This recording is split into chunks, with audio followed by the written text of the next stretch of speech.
Hi. Hi. இப்போ நான் இருக்கிற கடுப்புல நான் கத்தி பேசுறதுக்கான வாய்ப்புகள் ரொம்ப ஜாஸ்தி.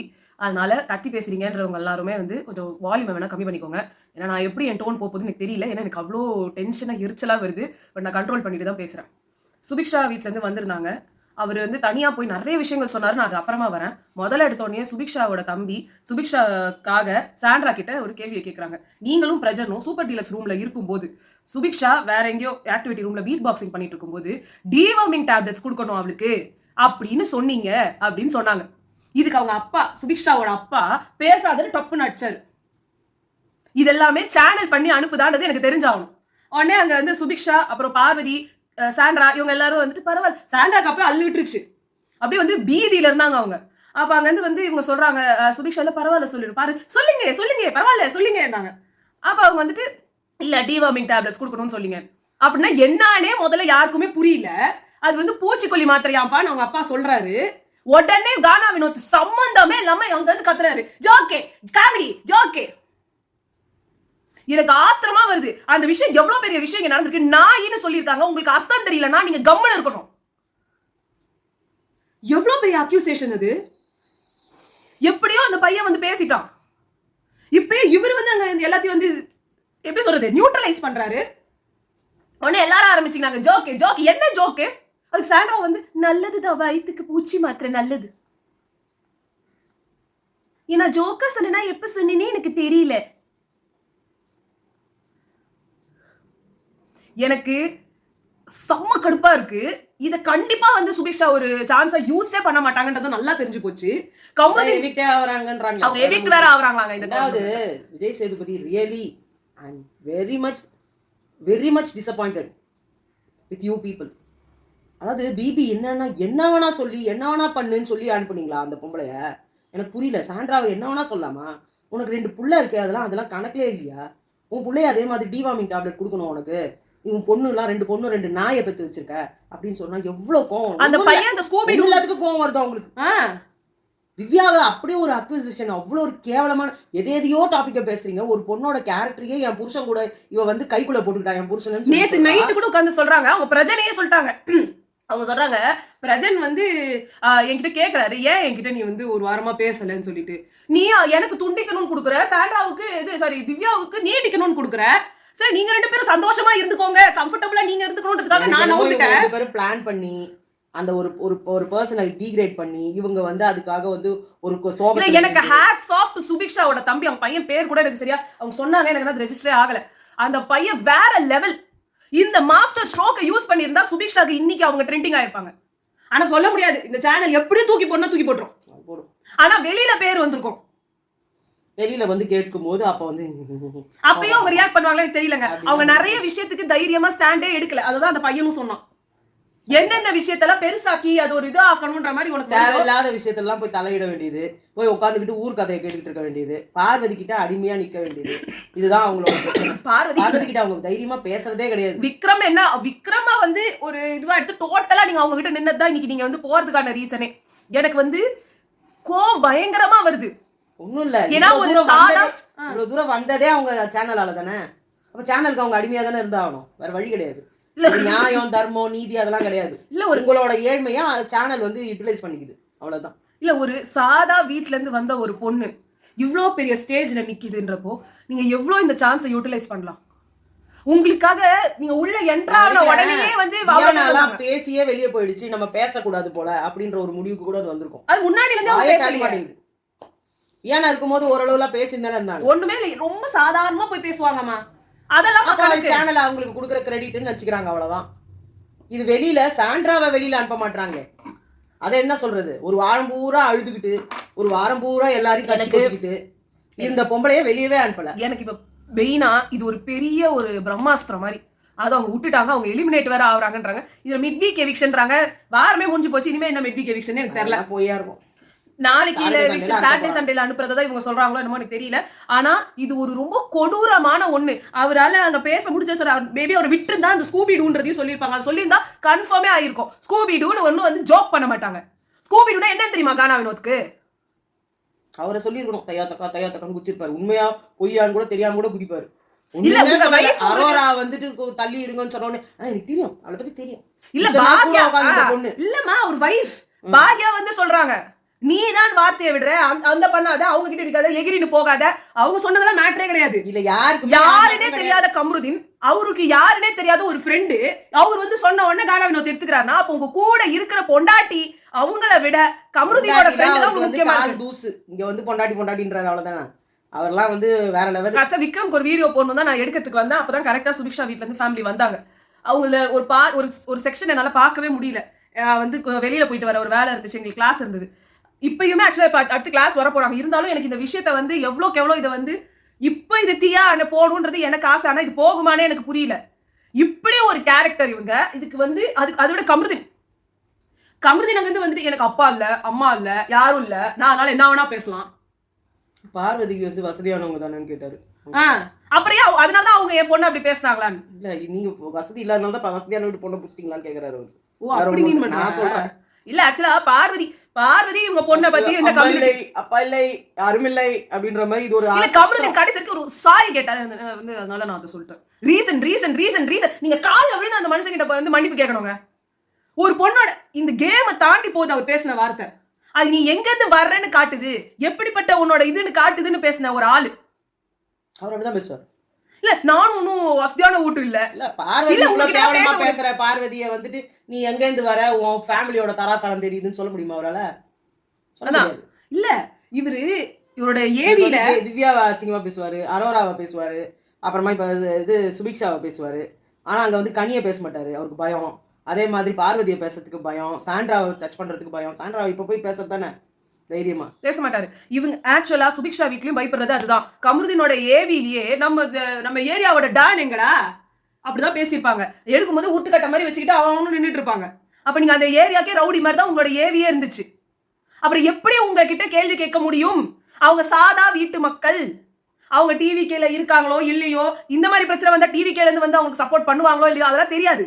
அந்த அரசியலுக்குள்ளலாம் போக முடியாது. என்ன இருந்தாலும் அவங்க ஒரு சாதா வீட்டு மக்கள். அவங்களுக்கு பயம் இருக்குமா இருக்காதா? ரொம்ப கஷ்டமான விஷயம்.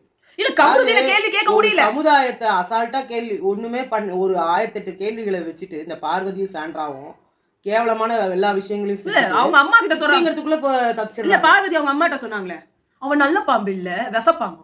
நல்ல பாம்பே விஷம்தான். அறிவு இருந்தா தானே. நம்மளுக்கு அந்த பொது அறிவு இல்லைன்னா ஒன்னும் பண்ண முடியாது. அதாவது என்ன சொல்ல வராங்கன்னா அவங்க என்ன சொல்ல வராங்கன்னா நல்ல பொண்ணு இல்ல விஷப்பாம்பு.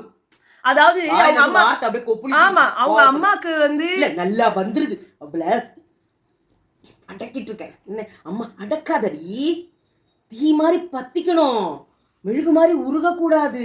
நீ ஜான்சி ராணி, இல்ல அவங்க குல தெய்வம், நீ அம்மன், நீ உலகத்துல போய் வாழ பிறந்த மகாத்மா. உன்ன மாதிரி ஒரு பொண்ணை பெற்றதுக்கு நான் சந்தோஷப்படுறேன். நீ ஜீசஸ் கிரைஸ்ட், நீ அல்லாஹ், நீ வந்து ஒரு இயக்கத்தின் சக்தி. அவங்க சொல்லிட்டாங்களே சக்தி சக்தி. என்ன சக்தி? இல்ல அவங்க பொண்ணு இவ்ளோ பெரிய அதை விடுங்க, அவங்களுக்கு அதுக்கு கேட்கறதுக்கு கிடைக்கவே இல்லை. இவரு பயந்து பயந்து பயந்து ஏன் நீங்க நாளைக்கு ஆளை வச்சு காலி பண்ணிட்டீங்கன்னா கூட யாரும் கேட்கறதுக்கு இல்ல. உண்மையிலேயே சேனலே வந்து பார்வதியோட அம்மாவை உட்கார வைக்கிறதுக்காக தான் இவ்வளவும் பண்ணாங்க. ஆமா அந்த டீமை ஜெயிக்க வச்சது. ஆமா அந்த டீம்ல ஆதிரை வந்து அவங்க ஆக்சுவலா பார்வதி எடுத்துப்பாங்கன்னு நினைச்சாங்க. பார்வதி ஆர்குமெண்ட் பண்றதுல அந்த டீமை ஜெயிக்க வச்சு அவங்களே ஜெயிச்சாங்க. அவங்களே ஜெயிச்சாங்க. அது மாதிரி எனக்கு தோணுது. இல்லமா அந்த சாங்ஸ் கண்டுபிடிச்சாங்கல்ல, அது கண்டுபிடிக்கிற மாதிரி கூட வச்சிருக்கலாம். அவங்களுக்கு நிறைய விஷயங்கள் வந்து நீ 20 செகண்ட்ஸ்ல கண்டுபிடிச்சாங்கன்றதான் நம்புறியா? உள்ள இருக்கவங்க ஒத்துக்கறாங்க. என்ன தெரியல, அது உள்ள இருக்கவங்க ஒத்துப்பாங்க, நான் ஒத்துக்க மாட்டேன். இது வந்து பார்வதியோட அம்மா உள்ள வந்து உட்கார்ந்து எனக்கு அவங்கள தனியா கூப்பிட்டு வச்சு பிக் பாஸ் பேசுறாரு. உங்க இது வரைக்கும் சாமானிய மக்கள்ல இருந்து யாரும் 24 மணி நேரம் இருந்தது இல்ல, உங்களுக்கு எப்படி ஃபீல் தெரிஞ்சுச்சா? அவங்க யாரு கண்டஸ்டன்ட்? அவங்க இந்த வீட்ல என்ன பை சொல்றதுக்கு துப்பு இல்ல பிபிக்கு. ஏங்க மத்தவங்க கிட்ட எல்லாம் உட்கார்ந்து நல்லா பேசுறீங்க, இவங்க கேக்குறாங்கல்ல. இவங்களும் சரி விக்ரம் வீட்லயும் சரி ரெண்டு வீட்ல இருந்துமே இல்ல. நான் அவரை கூட அவங்கள கூட விட்டுரு, இது ஒரு சாமானிய குடும்பம். இந்த மாதிரி ஒரு குடும்பம் வரதுக்கு டிஆர்பி ஏத்துறீங்கல்ல, அதுக்கு தானே வச்சிருக்கீங்க அவங்கள. அந்த வீட்ல இருந்து வரணும்ன்றதா சுபிக்ஷா உள்ளேயே இருக்காங்க கடைசி நாள் வரைக்கும். அது வரை எக்ஸ்பெக்ட். அது வேற சுபிக்ஷா வேற தப்பா யோசிச்சுன்னு இருக்காங்க. போன வாட்டி கடைசியா வந்தது முத்துக்குமரன் அவங்களோட வீட்ல இருந்து. அதனால ஒரு டைட்டில் வின்னர் ஆனா நம்ம டைட்டில் வின்னர்ன்ற மாதிரி எல்லாம் யோசிக்கும். பாவமா இருக்குமா எனக்கு அதான் சொல்றேன், நம்ம வச்சு கழுத்து இருக்கிறது தான் பிக் பாஸ். இவங்க எக்ஸ்பெக்டேஷன் வைக்கிறதே முதல்ல தப்பு. நம்ம என்ன பண்ணோம் இல்ல எனக்கு நம்மள வந்து இத winner சொல்லிடணும். தோணணும்ல. சாண்ட்ரா பிரஜின் இவங்க 2 பேர்லயுமே இவங்க பயப்படுறதுக்கான காரணமும் அவங்களுக்கு எவ்வளவு பெரிய ஒரு குரூப் இருக்குன்னே தெரியலையே. இப்போ அவங்க வந்து தமிழ்நாடு கூட கிடையாது, அவங்க கேரளால இருந்து வந்து இவங்களை போட்டு தந்தாங்கன்னா கூட ஒண்ணும் வந்து சொல்றதுக்கு இல்ல, யாரும் வந்து கண்டுபிடிக்க முடியாது. ஏன்னா இவங்க பண்றதெல்லாம் பார்க்கும்போது என்ன சொல்றது, பயமா இருக்குது. என்னமோ அவங்கள தொட்ட செக்க அப்படின்ற மாதிரி இருக்கு. விஜய் டிவியே அதை பண்றாங்க. நீங்க அவங்கள தொட முடியாது, தொட்டு பார். ஆக்சுவலி இந்த ஜல்லிக்கட்டுல வரும்போது காலை வந்து எகிரின்னு வரும் அந்த வாடி வாசல்ல இருந்து, அப்ப சொல்லுவாங்க தொட்டு பார். அந்த மாதிரி இருக்கு இவங்க சீர்ற காளையா. எனக்கு அப்படிதான் இருக்கு. ஒரு வாரமா உட்காந்துக்கிட்டு அந்த வீட்டையே நாஸ்தி பண்ணிட்டு உட்காந்து மூளையில அழுதுட்டு வாசப்படியில உங்க பிக் பாஸ் ப்ராப்பர்ட்டில எல்லா இடத்துலயும் அச்சு பாத்து மீனும் எழுதிருக்காங்க. இது உங்களுக்கு கண்டிக்கணும்னு தோணலையா? நான் ஒண்ணுமே இல்ல, நான் என்னோட இன்ஸ்டாகிராம் ப்ரொஃபைல்ல அண்ணா நகர் டவர் பார்க்ல எல்லா இடத்துலயும் வந்து பொன்மொழிகள் அவங்க பேர்களை எழுதி வச்சிருக்கிறது எவ்வளவு கேவலமான விஷயம். கவர்மெண்ட் அதுக்கு வந்து ஒரு ஆக்ஷன் எடுக்கணும். ஒரு நல்ல ஒரு ப்ராப்பர்ட்டியை வந்து ஒரு என்ன சொல்றது, ஒரு தூய்மையான இடம் அது. அங்க உங்களோட பொன் பெயர்களையும் உங்க காவிய காதல்களையும் வந்து பொறிச்சிட்டு போறதுக்கா இருக்கீங்க? இது எவ்வளவு பெரிய டேமேஜிங் ப்ராப்பர்ட்டி. அது போன தடவை கூட அந்த மாதிரி தான். ஒண்ணுமே இல்ல, நம்ம ஸ்கூல்ல அப்படிதான் கிரிக்கெட் உட்காந்துட்டு இருந்தோம். அதெல்லாம் நீங்க கண்டிச்சிருக்கணும். எல்லாம் செவுத்துல போட்டு அதுதான் பண்ணுவாங்க. அது பொறிச்சிட்டு போறதுக்கு என்ன ஆகுது, அந்த செட்டை கழிச்சு போட்டா மூஞ்சி போச்சு அவங்களுக்கு. இல்ல இப்போ ஸ்கூல், இப்ப நான் அதை பாக்குறது வந்து ஒரு புனிதமான இடமா. ஸ்கூல்ல வந்து அந்த டேபிள்ல இத வச்சு காம்பஸ் வச்சு கீறி அதேதான் இங்கேயும். அப்ப அதுக்கு டீச்சர்ஸ் என்ன பண்ணுவாங்க, சமுத்தியா திட்டு விழும், ஃபைன் கட்டணும். எங்க ஸ்கூல்ல அப்படிதான், மத்த ஸ்கூல்ல எப்படியோ எனக்கு தெரியல. எங்க ஸ்கூல்ல எல்லாம் ஃபைன் கட்டணும், எங்களை அசிங்கமா கேட்பாங்க. முதல்ல சாண்ட்ரா மாதிரி ஒரு ஆளை வச்சிருக்கிறதே பயங்கரமான ஒரு நெகட்டிவிட்டி. பார்வதி அடுத்த நெகட்டிவிட்டி. இந்த ரெண்டு நெகட்டிவிட்டியும் பத்தாதுன்னு அந்த பொண்ணு பாவம். அதான் ஏழ்மையானவங்களை எல்லாரும் வந்து ஈஸியா இன்ஃப்ளூயன்ஸ் பண்ணுவாங்க, காரி துப்பிட்டு போயிடுவாங்க. அவங்கள யாரும் கேட்க ஆள் இல்லை. அதாவது அந்த காலத்துல சொல்லுவாங்களே, இந்த கேள்வியை கேட்கறதுக்கு ஆளே இல்லையா, எனக்காக பேசுறதுக்கு யாருமே இல்லையான்ற மாதிரி பிபி இது வந்து சுத்தமா ஒரு ஒன் சைடட் ப்ரோக்ராமா போய்கிட்டு இருக்கு. கேவலமா இருக்கு. இந்த ரேஞ்சில் போனா பிபி யாரும் நம்பவும் மாட்டாங்க, யாரும் பார்க்கவும் மாட்டாங்க. பார்ட்டிசிபேட் பண்றதுக்கும் நிறைய பேர். உங்களுக்கு சர்வைவருக்கும் என்னங்க வித்தியாசம்? அப்போ சர்வைவரோட நான் ப்ரோக்ராமுக்கு வரல, அங்க இருக்கிற எலிமினேஷன் ப்ராசஸ், அங்க இருக்கிறவங்களே பேசி பேசி வெளில அனுப்புவாங்க. அந்த ஷோவோட 2வது பார்ட் வர முடியாததுக்கான காரணமும் அங்க இருக்கிறவங்களே பேசி பேசி ஒரு வின்னரை கொண்டு வந்ததுக்கு தான். இங்க இருந்து நாங்க ஓட்டு போட முடியல, அவங்களே ஒருத்தர் வந்து புடிச்சு போட்டுக்கிட்டு வந்து பண்ணிட்டாங்க. ஒன்றும் இல்லை, இன்னைக்கு பார்வதியும் சாண்ட்ராவும் பேசிட்டு இருக்காங்க. விஜய் கேவலமா வந்து உன்னையும் என்னையும் அக்யூஸ் பண்ணா தெரியுமா அப்படின்னாங்க. அது ஒண்ணுமே புரியல பார்வதி. அதான் சொல்றேன், அவங்களுக்கு என்னன்னு புரியல. அமித்துக்கு உங்க பொண்டாட்டி மேல உங்களுக்கு சுத்தமா மரியாதை இல்லைங்க. எந்த 2 பேரோட உட்காராதுன்னு தலைபாடு அடிச்சுட்டு போனாங்களோ அவங்க 2 பேர் கூட உட்கார்ந்து ஜாஸ்தி ஆயிடுச்சு. ஆக்சுவலி வேலை செய்யதே கிடையாது. சாண்ட்ராக்கும் அமித்துக்கும் எப்படா போட்டு போயிடணும், எப்படா அங்க போய் உட்கார போறோன்ற மாதிரி அச்சு புச்சுன்னு ஓடுறாங்க. வேலையை கூட உங்களோட அச்சு அச்சு நீங்க உங்க அச்சு தான் சொன்னாங்க, இவங்க கூட எல்லாம் இருக்காத, பார்வதி கூட இருக்காத. என்ன சொல்றதுக்கு நல்லா என்ன சொல்ற, நீ யாரு என்ன சொல்றதுக்கு? அப்படி கொஞ்சம் இப்படியே வந்து வெளியில வாங்க. ஆல்ரெடி வந்து பிக் பாஸ்ல இருந்து வெளில வந்தவங்களுக்கு எல்லாம் வந்து அப்படியே சூப்பர் ஸ்டார் ரஜினிகாந்த் சாரோட வந்து அப்படிதான் மனசுல நினைப்பு. வரும்போதே படம் பண்ணுவீங்க, வரும்போதே யார் பண்ணா அப்படி? பார்வதி ஹீரோயின், கமருதீன் ஹீரோ, எல்லாருமே இந்த இடத்துக்கு வர்றதுக்கு முன்னாடி பண்ணதுதான். இதுல தப்பி தவறி பயங்கரமா வெளில வந்தவங்க சீசன் 1ல இருந்து ஹரிஷ் கல்யாண், நம்ம சீசன் 3ல இருந்து கவின், அப்புறம் சாண்டி. லாஸ்ட்லியா படம் பண்றது எல்லாமே வந்து ஃப்ளாப்லயும் தான் போகுது.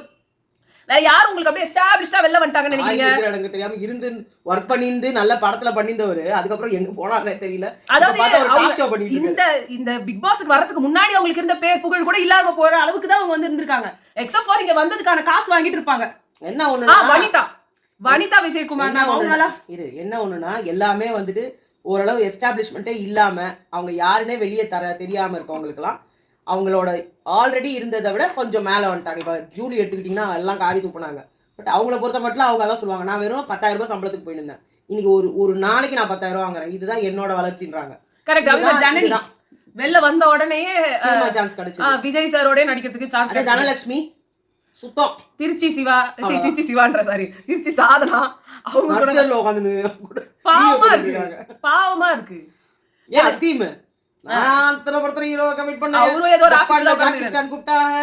என்னமோ எனக்கு தெரியலங்க. சிவின் ஓரளவு ஏதோ ஒரு சில வெப் சீரிஸ் அதுவும் வந்து நார்மல் தான், எல்லாமே நார்மல் தான். ரச்சிதாவும் நார்மல் தான். அவங்க எல்லாம் இருந்த பீக்குக்கு இது ஒன்னும் பெரிய விஷயம் கிடையாது. சிவினாவது விட்டுருங்க, நான் ரச்சிதா வந்து சினிமாக்கெல்லாம் முன்னாடி அவ்வளவு பெருசாலாம் ஒண்ணும் கிடையாது. இப்ப அவங்களே ஏதோ படம் எல்லாம் நடிக்க ஆரம்பிச்சுட்டு அவங்களுக்கு ரசிகர் மன்றம்லாம் திறந்துட்டாங்களாமே. பயங்கரமா ரச்சிதா ஓரளவு பொழைச்சிட்டாங்க. ஒரு சில பேர் அது பொழைச்சிட்டாங்க. அவங்களா வந்தது. இதனாலலாம் ஒண்ணும் அவங்க வந்த மாரி தெரியல. ஓகே. இதுதான் வந்து நாங்க சொல்லணும்னு நெனச்சது. விக்ரமோட ஃபேமிலிக்கு நாங்க தனியா வேற வீடியோ பண்றோம். இல்லன்னா நைட்டு பண்ற அந்த இதோட அத சேர்த்து பேசிடலாம். ஒண்ணும் அவ்வளவுதான். ஸ்பெஷலைஸ்டா ஒண்ணும் கிடையாது. ஓகே. சோ உங்கள நாங்க அடுத்த வீடியோல சந்திக்கிறோம். பாய்.